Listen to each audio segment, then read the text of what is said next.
Hello, আসসালামু আলাইকুম। সবাইকে স্বাগতম স্পোকেন ক্লাসের দ্বিতীয় ক্লাসে। প্রথম দিনের মতো আজকেও আমরা 5টি স্পোকেন রুল শিখব।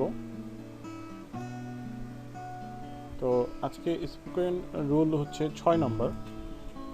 আমরা আবার এই স্ট্রাকচারটা দেখতে পাচ্ছি, subject plus verb plus as well as plus object. তো এখানে সুন্দরভাবে আমরা কয়েকটা সেন্টেন্স দেখি আবার। Rani is beautiful as well as intelligent. Rani সুন্দরী এবং সেই সাথে বুদ্ধিমতীও।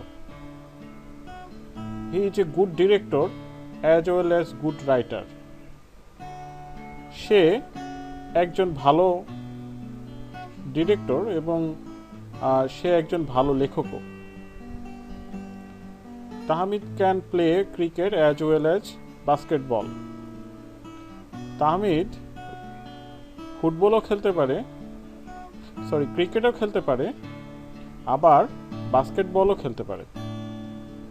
তো এইভাবেই জিনিসটা বোঝাচ্ছে যে তাহমিদ ক্রিকেট খেলতে পারে এবং বাস্কেটবলও খেলতে পারে।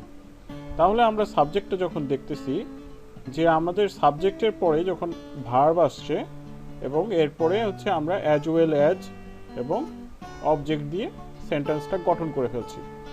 সো আমরা যদি কাউকে বর্ণনা করতে যাই কোনো কিছু, যে ও কেমন, ও এটাও এবং সে আর একটাও, তখন আমরা এইভাবে সুন্দর করে বর্ণনা করতে পারি। যেমন, he gave me shelter as well as food. সে আমাকে আশ্রয় দিয়েছিল আবার খাদ্যও দিয়েছিল। আবার, tree gives us fruits as well as shade. গাছ আমাদের ফলও দেয়, ছায়াও দেয়। তো এই ধরনের সেন্টেন্সগুলো আমরা এভাবে খুব সহজেই তৈরি করতে পারি।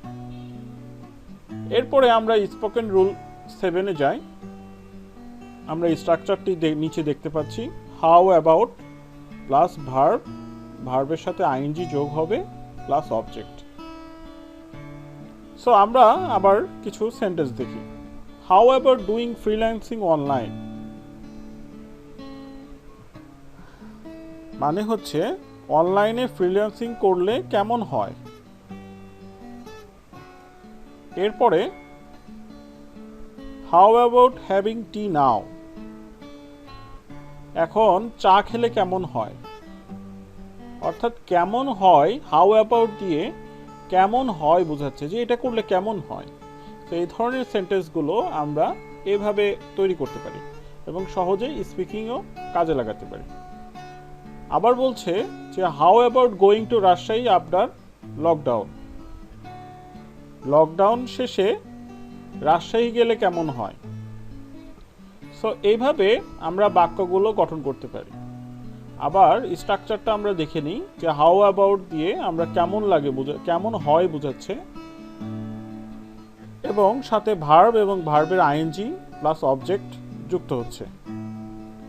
এবার আমরা স্পোকেন রুল 8-এ যাই। এখানে আমরা দেখতে পাচ্ছি স্ট্রাকচারটা subject plus feel like plus ভার্বের সাথে আইএনজি যোগ হবে প্লাস অবজেক্ট। অর্থাৎ ফিল লাইক মানে হচ্ছে যে আমাদের কোনো কিছু ইচ্ছা করছে বা আমরা কিছু আকাঙ্ক্ষা প্রকাশ করছি, সেক্ষেত্রে আমরা ফিল লাইক করতে পারি। যেমন আমরা কিছু সেন্টেন্স দেখে নিই। I feel like having tea, আমার চা খেতে ইচ্ছা করছে। এরপরে, I feel like getting wet in the rain, আমার বৃষ্টিতে ভিজতে ইচ্ছা করছে। এরপরে যদি আমি বলি I feel like eating biryani, আমার বিরিয়ানি খেতে ইচ্ছা করছে। তো আমার কোনো কিছু ইচ্ছা করছে বা আকাঙ্ক্ষা করছে, এই ধরনের কথা যদি আমি বলতে চাই তাহলে সুন্দরভাবে এই স্ট্রাকচারটা কাজে লাগিয়ে আমরা আমাদের মত প্রকাশ করতে পারি। যেমন আমরা আরো বলতে পারি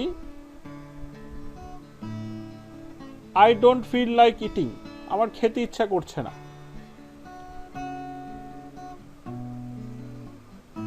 এরপরে আমরা আরো বলতে পারি যে তোমার কি বৃষ্টিতে ভিজতে ইচ্ছা করছে। Do you feel like getting wet in the rain, so এই ধরনের ওয়ার্ড সেন্টেন্সগুলো আমরা খুব সহজে তৈরি করে স্পিকিংয়ে কাজে লাগাতে পারি। আমরা স্ট্রাকচারটা আবার একবার দেখে নিই যে subject plus feel like plus verb plus ভার্বের সাথে আইএনজি যোগ হবে প্লাস অবজেক্ট। আমরা এবার স্পোকেন রুল 9 যাই।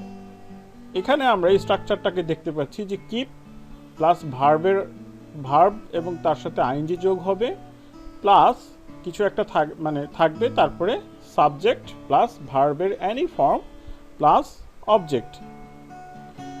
আমরা কিছু সেন্টেন্স দেখলে বুঝতে পারবো, বা আমরা এটা দিয়ে আসলে কিপ মানে এটার আমরা কি বুঝতে চাচ্ছি সেটা হচ্ছে যে করতে থাকা বা যেতে থাকা, এই ধরনের কিছু। যেমন keep practising you will speak English fluently.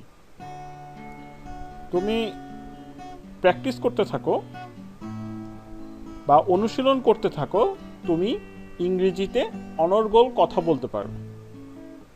ঠিক আছে, এই ধরনের স্পিকিং সেন্টেন্সগুলো আমরা এভাবে তৈরি করতে পারি যে keep practising you will speak English fluently.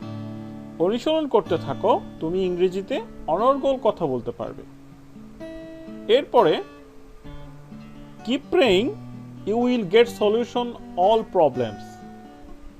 নামাজ পড়তে থাকো, সকল সমস্যার সমাধান পাবে। এরপর keep smiling I will come later one. তুমি হাসতে থাকো, আমি পরে আসবো। আসলে সেন্টেন্সটা এখানে একটু মিনিংলেস হয়ে গেছে। এটা যদি keep going I will come later one হতো, তাহলে হচ্ছে তুমি যেতে থাকো, আমি পরে আসবো, এরকম আর কি। তো এরপরে আমরা হচ্ছে আরো সেন্টেন্স করতে থাকি। যেমন আমরা অনেকেই বলি যে লেগে থাকো, তুমি জিতবে। Keep staying you will win. So আমরা এভাবে খুব সহজে আমাদের স্পিকিং ইংলিশটা কাজে লাগাতে পারি এই স্ট্রাকচার দিয়ে। আমরা এই স্ট্রাকচারটা আবার দেখে নিই যে keep plus verb plus ING plus subject plus verb plus object, এবং এখানে ভার্বের যে কোনো ফর্ম হতে পারবে। এবার আসি আমরা আজকের জন্য শেষ স্পোকেন রুল, যেটা হচ্ছে আমাদের সিরিয়াল হচ্ছে 10 নাম্বার। এখানে আমরা অনেকেই এটা জানি যে আমরা ইউজ টু দিয়ে অনেক সেন্টেন্স আমরা গঠন করে থাকি। আমরা অনেক সময়তে এটা গঠন করেছি যে subject plus use to base form plus object. তো আমরা কিছু সেন্টেন্স দেখি, যেমন I use to develop website. আমি ওয়েবসাইট তৈরি করতাম। মানে অতীতে যদি আমরা কোনো কাজ অভ্যস্ত বুঝাই, যে করতাম, যেতাম ইত্যাদি বুঝাতে আমরা ইউজ করতে পারি। যেমন I use to live in Dhaka. আমি ঢাকায় বাস করতাম। এরপরে I use to like eggs. আমি ডিম পছন্দ করতাম। তো এই ধরনের আমি অতীতকালে কিছু করতাম বা কিছু কোথাও যেতাম বা মানে কিছু খাওয়া বোঝাতে আমরা এই স্ট্রাকচারটি ব্যবহার করে সুন্দর করে আমরা সেন্টেন্সটি কাজে লাগাতে পারবো। তাহলে আমরা আজকে স্ট্রাকচারটা আবার একটু দেখে নিই যে সাবজেক্ট প্লাস ইউজ টু, সেটা বেস ফর্ম প্লাস অবজেক্ট। এরকম আরও সেন্টেন্স আমরা করতে পারি। যেমন আমি পুকুরে সাঁতার কাটতাম। I use to swim in the pond. আমি পবিত্র কোরআন তেলাওয়াত করতাম। I use to recite the Holi Quran. So এইভাবে আমরা খুব সহজেই আমাদের স্পিকিংটা সুন্দর করে কাজে লাগাতে পারি। সো আজকে দ্বিতীয় দিনের এখানেই শেষ হচ্ছে। আমরা তৃতীয় দিন আবার 5টি রুল নিয়ে আপনাদের সামনে হাজির হব। আল্লাহ হাফেজ।